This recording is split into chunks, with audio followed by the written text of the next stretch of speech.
Hello, Wellness Warriors. You know, every once in a while, I come across a topic that I feel like I just need to talk about, and today's one of those days. So, I'm going to be talking about a book I just started reading.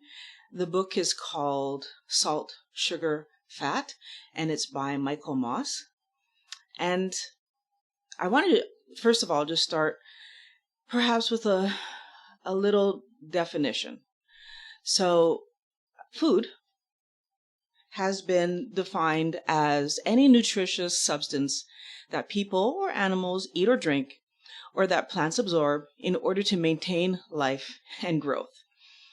And I feel like that definition of food keeps getting pushed and stretched when we look at what we actually eat as humans and keep trying to call it food. And part of the reason I'm saying that is because it's supposed to maintain our life and growth. And yet I keep seeing us eating stuff that neither seems to be helping our health we're growing, just not in the way that we would want to be growing. We're getting wider and heavier, but not stronger.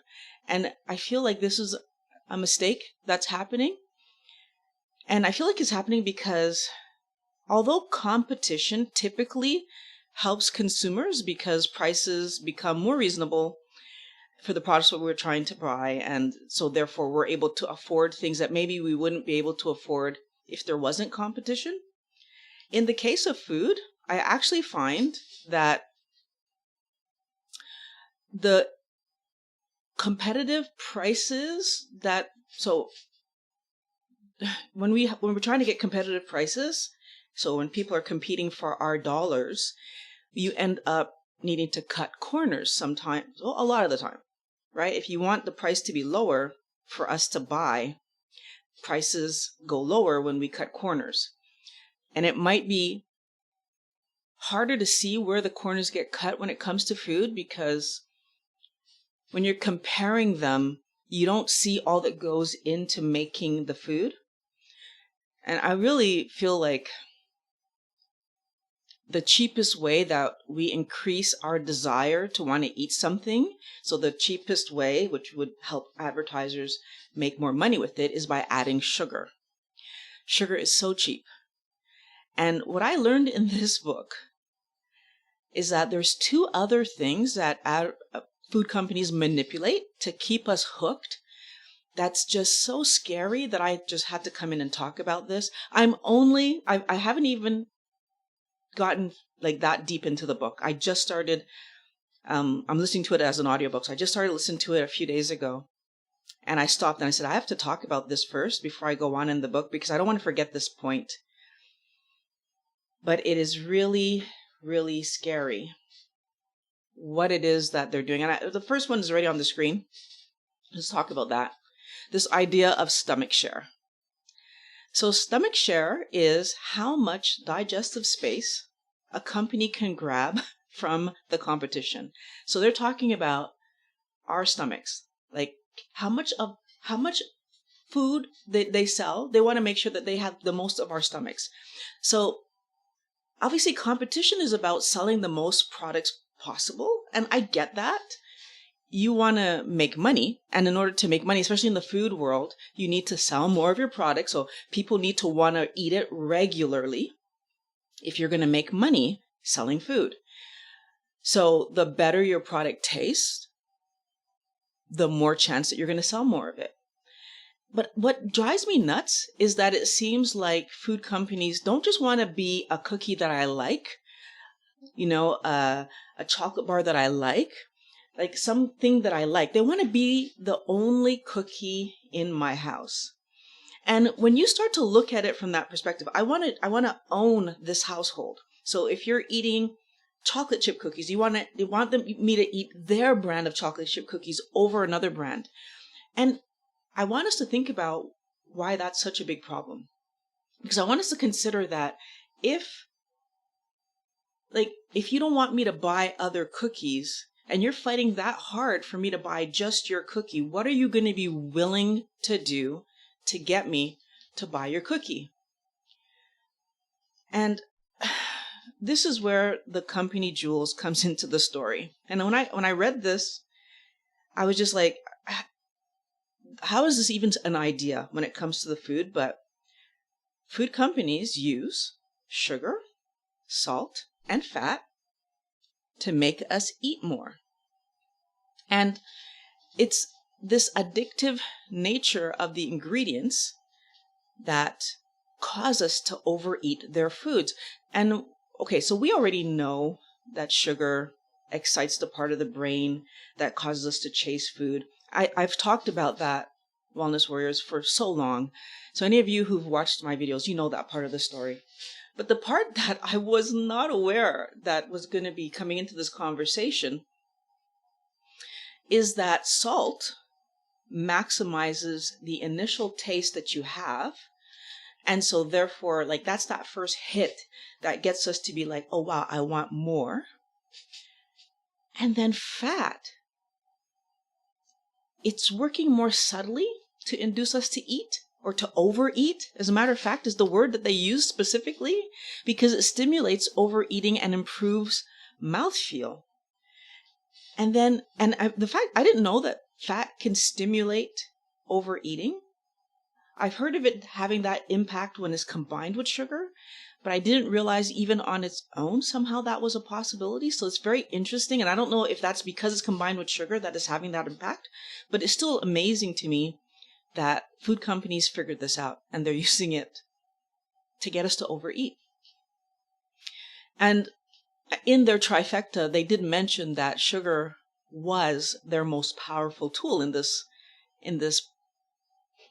game of getting us to eat more than we ever intend to eat when we reach for a snack.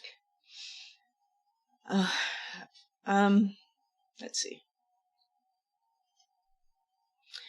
I want us to think about the fact that we shouldn't focus all of our attention on villainizing scientists and all the people that work at food companies, so the employees.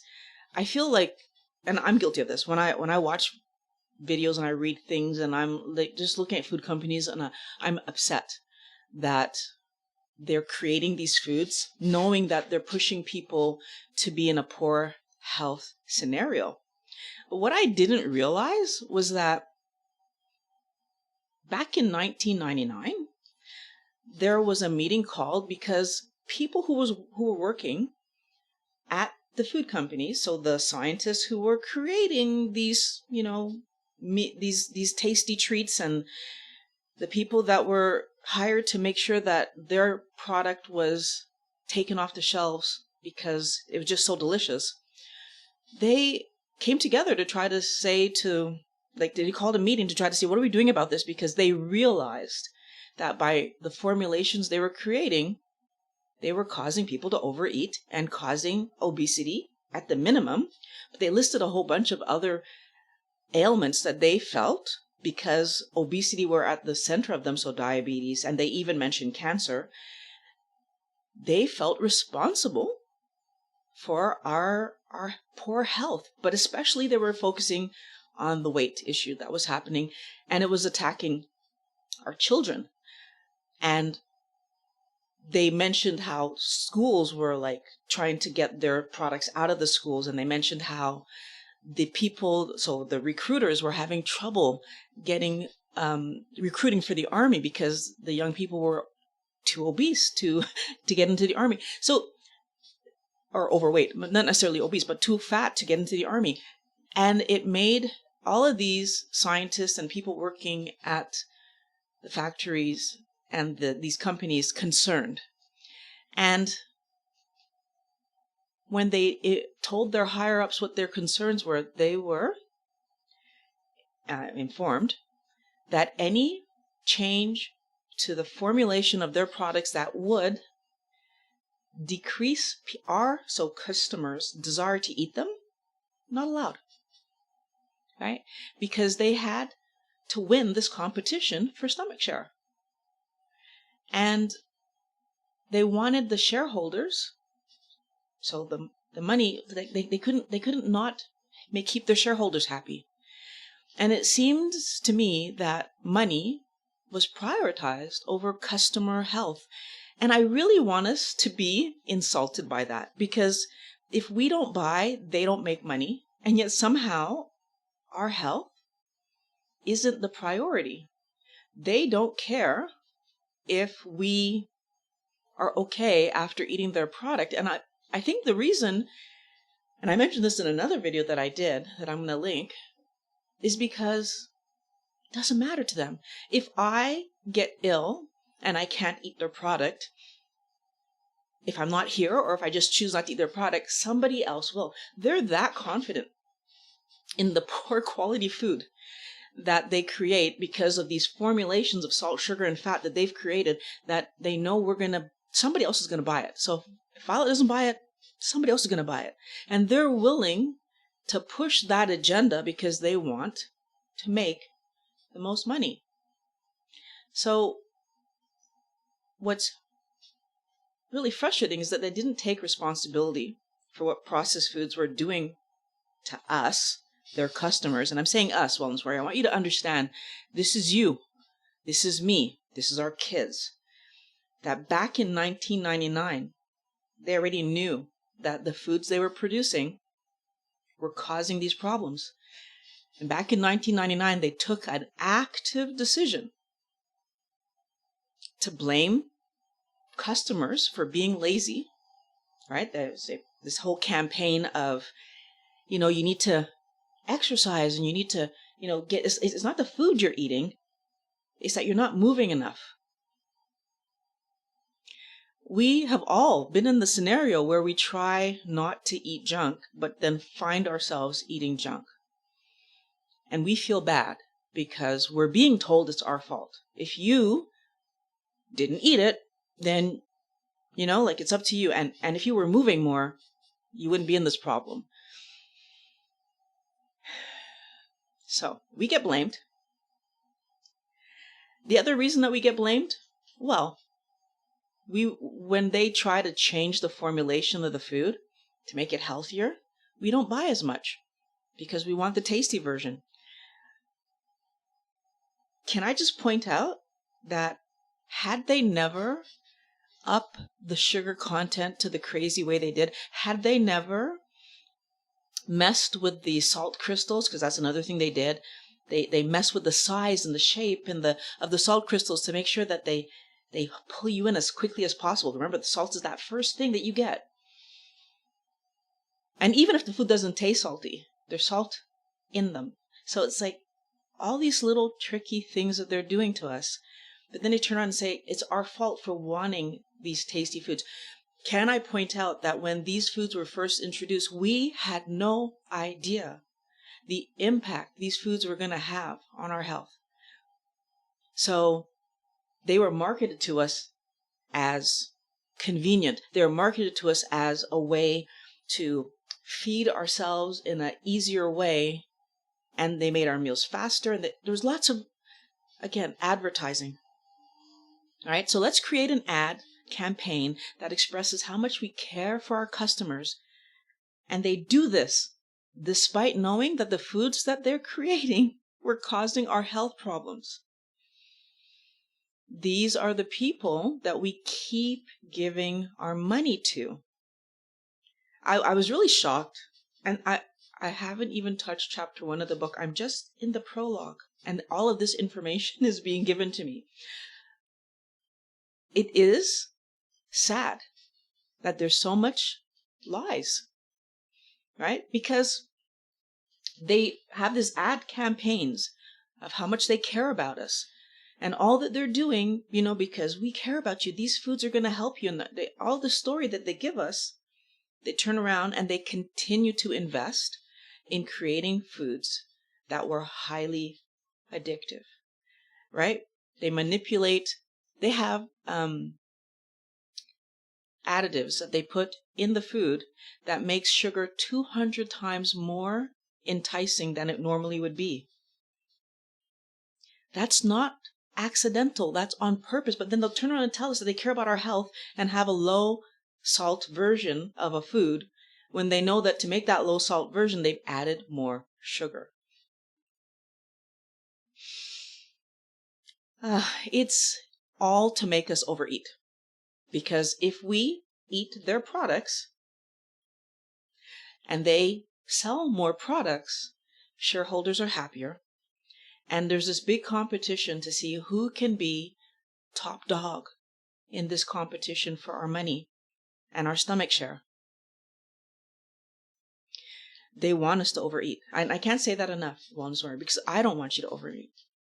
What I want you to do is do the healthy thing for yourself. And that means choosing foods that are healthy for you.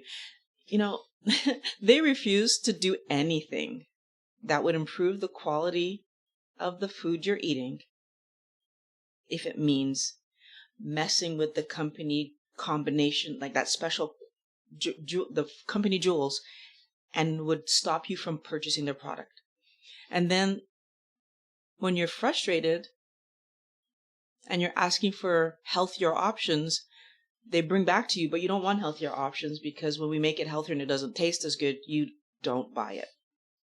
And that is partially our fault. I'm not going to lie. If we don't buy the healthy versions, let's pause there for a second. At the beginning of this book, one of the things that he mentioned was the fact that when you buy those healthy versions of the foods, taste horrible because salt and sugar hide those poor tastes. And you need this. So one thing that I want us to consider is that if you take salt out of these processed foods, and that now means that they taste like metallic, or they taste like straw, or they taste horrific. If that's what happens when you take salt out or you take sugar out, maybe what that's telling us is that we shouldn't be eating it in the first place. Consider something. If you don't put salt, I'm trying to think something that we would add salt to. If you take beans, let's say, or broccoli or something, and you just cook broccoli without putting any salt on it, any flavorings at all, and you eat broccoli still tastes like broccoli. It doesn't taste metallic. It doesn't taste like you're eating straw. It doesn't taste like it tastes less. It tastes like something, especially if you get it from soil that had good quality nutrients in it. Same thing with tomatoes, same things with any fruit or vegetable. I'll even go to fruit. If you are eating it straight from the land, it tastes like something that's edible. Somehow, they're creating foods that don't taste like food. And they're asking us to eat them. And not even asking us to eat them, they're pushing us to eat them. You know, in the United States, there's cities that are called food deserts. And if I understand that term correctly, it means that in those areas, you can't get fresh produce, which means that all's left for people to eat is processed garbage. Since that's the case, isn't that them forcing us to eat this poor quality food? And why are they doing this? The sale matters more than our health. And that's a very scary idea, wellness warrior. The sale matters more than my health, more than your health, more than the health of your children. This not only should scare us, should aggravate us, and it should anger us. This should not be reality. But it is. And I want you to consider that it's only reality because we keep giving them our money. Please put your health first. Let's stop giving them our money. I'm looking forward to continuing to read the rest of this book. There's a link to the book in the description. If you haven't read it, you can go down there and grab it and take a look at this book with me. I'm going to be coming back if I see any other shocking things. Like I said, I just began and I'm already here talking about it because I cannot believe what I'm reading. I want you to join me in putting your health first. You matter more than fun tastes, right? You have to prioritize your health over the taste of junk food, of garbage.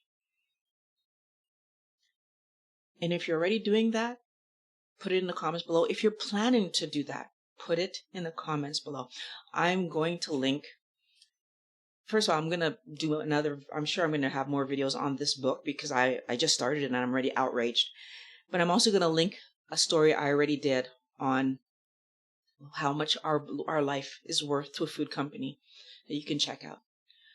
So the book is linked in the description, Salt, Sugar, Fat. If you want to read along with me, let's do this. I want us to make change. 2023 is going to be the healthy year for every wellness warrior. If you are a wellness warrior, if you touched any one of my videos, 2023 is the year that we come together and change things, right? Your family is going to see the changes in you and it's going to inspire all of them to want to be like, we're just going to change things one person at a time. So I look forward to the conversations in the upcoming videos. Love making these videos for you guys. Videos dropping tomorrow. So I look forward for that. Have a happy new, I hope to be on soon, but have a happy new year to you too. And I'll talk to you guys next week. Bye.